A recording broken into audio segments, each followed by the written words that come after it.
Doctor Mizanur Rahman Azhari তাকে নিয়েও বলেন যে তিনি কাফের, তাকে আসলে দেশ ছেড়ে চলে যেতে হবে। তখন আমরা একটু কনফিউজ হয়ে যাই। বলছি জি না, কনফিউজ হবেন কেন? আপনি যার কথা বলেছেন সে কি বলেছিল আপনি দেখেছেন তার বক্তব্যগুলো? আমি দেখেছি, কিন্তু তার শোনেন কথা শোনেন। জি, তাকে বলুন, সে তো আমার ছাত্র, তাকে জিজ্ঞেস করুন। 2007 সালে সে আমার থেকে সবক নিয়েছে দারুন রাজাত মাদ্রাসায়। আমি তার টিচার, আমি তার শিক্ষক, এবং তার শিক্ষকরাও আমাকে শিক্ষক মানে।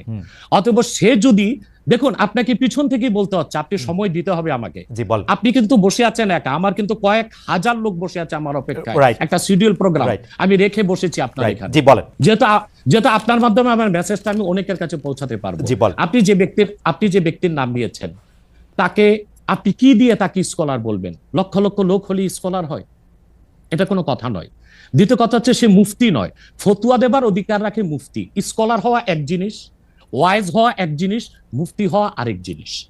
আমার কথা হচ্ছে, আমি কি গ্র্যান্ড মুফতি বাংলাদেশে তা আমি বলছি না, এটা বলার অথরিটি আমার নেই, কিন্তু আমার ফতুয়াতে কলম বসাবার মতো 10টা মুফতি আপনি বের করে দেন।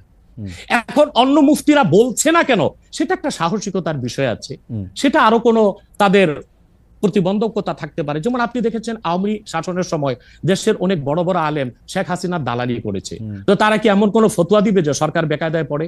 এখন অনেক আলেম আছে যেটা বর্তমান সরকারের নির্লজ্জ সমর্থন করে যাচ্ছে, কিন্তু সরকার ক্ষমতা আসার পর থেকে আমি শরিয়ার কোরআন সুন্নাহর আলোকে যতটুকু সমালোচনা করা দরকার গঠনমূলক সমালোচনা করে যাচ্ছি। আর আমাদের মতো 2-4-10 জন যারা মিডিয়াতে আছে তারাই কিন্তু দেশের আলেম না, হাজার হাজার আলেম ওলামা পীর মাশায়েখ নীরবে নিভৃতে নির্জনে ইসলামের খেদমত করে যাচ্ছে, তাদের মতামতটাও দেখতে হবে। এখন যারা ফ্রন্টে চলে এসেছে, মিডিয়াতে চলে এসে সেলিব্রিটি হয়ে গেছে, তারাই কি বললো সেটা দেখার বিষয় না। এখানে তো যদি আপনি একটা প্রশ্ন আনেন যে আসলে শাতিমকে ক্ষমা পেতে পারে কিনা, বা রাষ্ট্র যদি শাতিমকে পৃষ্ঠপোষকতা দেয়, তার শাস্তি নির্ধারণ না করে, তাহলে কোনো জনগণ বিচারটা হাতে করতে পারবে কিনা? আপনি দেখুন পৃথিবীতে যত অভ্যুত্থান ও বিপ্লব হয়েছে জনগণ আইনকে হাতে তুলে নিয়েছে।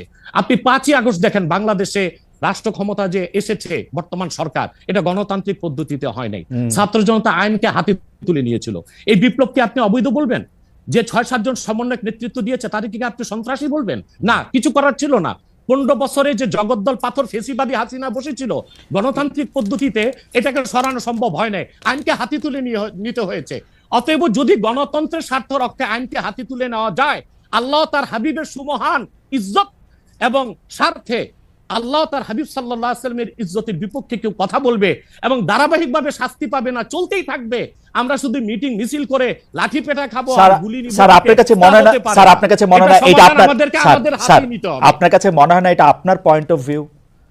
বিকজ আপনি যা বলছেন, হ্যাঁ আপনি এটা ঠিক যে আপনি তো একজন স্কলার, শিক্ষক, পড়াচ্ছেন, এবং আপনি গ্র্যান্ড মুফতি না হলেও একজন মুফতি, কিন্তু আমরা ধরেন আমি এখন কথা বললাম হচ্ছে যে বাংলাদেশে কিন্তু এইটাও প্রচলিত যে যারা বলতেছে যে তারা আসলে যা কিছু পরীক্ষিত হাদিস নয়, যা কিছু পরীক্ষিতভাবে কোরআনের ফয়সালা নয়, তারা তা মানতে চান না। ধরা যাক ঈদে মিলাদুন্নবী সম্পর্কে তাদের একটা বয়ান আছে, তাদের আরও অনেক কিছু নিয়ে তাদের একটা বয়ান আছে।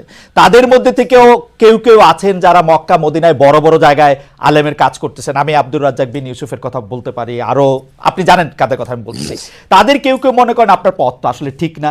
1, 2 হচ্ছে আপনি যার কথা যেভাবে বলতেছেন যে ধরেন মিজানুর রহমান আজহারি কি আসলে একজন স্কলার কিনা।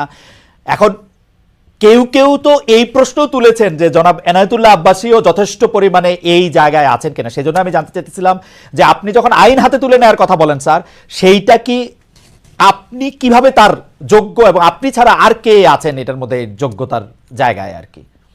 আমি এখন বলছি, আমি মনে করি আমি গ্র্যান্ড মুফতি বাংলাদেশের। আচ্ছা, আপনি মনে করছেন আপনি গ্র্যান্ড মুফতি? ওকে, এবং এটা আমি চ্যালেঞ্জে। ওকে ওকে, আমার ফতুয়ার বিপক্ষে শোনেন, আমার ফতুয়ার বিপক্ষে যে যাচ্ছে তাকে আমার সাথে বসান, আপনার প্ল্যাটফর্মে বসান। দ্বিতীয় কথা হচ্ছে ঈদে মিলাদুন্নবী নিয়ে যে আপনি প্রশ্ন করেছেন, ঈদে মিলাদুন্নবী সাল্লাল্লাহু আলাইহি ওয়াসাল্লাম নিয়ে অনেক ডিবেট হয়েছে, এবং ঈদে মিলাদুন্নবীর পক্ষে যারা তারাই বিজয়ী হয়েছে। আর বাংলাদেশে ওলামায়ে দেওবন্দের একটা বিরাট অংশ যারা মূল ধারার, তারা কিন্তু ঈদে মিলাদুন্নবী নিয়ে কখনো বিরোধিতা করে না। কিছু মাত্র স্কলার আছেন যারা কোনোভাবে পারচেজ হয়ে আছেন, তারাই ঈদে মিলাদুন্নবীর বিরোধিতা করে। আমরা বলি মিলাদ যার সিরাত নার তার, মিলাদুন নবী সাল্লাল্লাহু আলাইহি ওয়াসাল্লাম ব্যানারও মাহফিল হতে পারে, সিরাতুন নবী সাল্লাল্লাহু আলাইহি ওয়াসাল্লাম ব্যানারও মাহফিল হতে পারে। এবং আপনি শুনেছেন আজকে 4 বছর যাবত সৌদি সরকার উচ্চ ওলামা পরিষদ ফতোয়া দিয়েছে যে ঈদে মিলাদুন নবী উপলক্ষে মাহফিল সৌদি আরবে হবে, এবং 12 রবিউল আউয়াল তারা রাষ্ট্রীয় ছুটি ঘোষণা করে রেখেছে। এবং বাংলাদেশে বর্তমান সরকারও যথেষ্ট আলেম ওলামা আছেন যারা কওমি ঘরানার এবং দেওবন্দ ঘরানার, যাদেরকে আমরা আহলে হক মনে করে থাকি, এবং আমরা মনে করি জৌনপুর, ফুরফুরা, সারসিনা, আহলে সুন্নাত, আহলে হক একই ধারাতেই চলে আসছে। তারাও কিন্তু ইসলামিক ফাউন্ডেশনের দায়িত্বে আছে, এবং তারা কিন্তু এবারও ঈদে মিলাদুন নবী ব্যানারে প্রোগ্রাম করেছে, এবং আমি সেখানে অংশগ্রহণ করেছিলাম একদিন। অতএব বিচ্ছিন্নভাবে কে কি ঈদে মিলাদুন নবীর বিরোধিতা করলো, আব্দুর রাজ্জাক সাহেবের নাম বলেছেন, ওনাকেই বসান আমার সাথে কথা বলি, সংলাপ হতে তো কোনো দোষ নাই।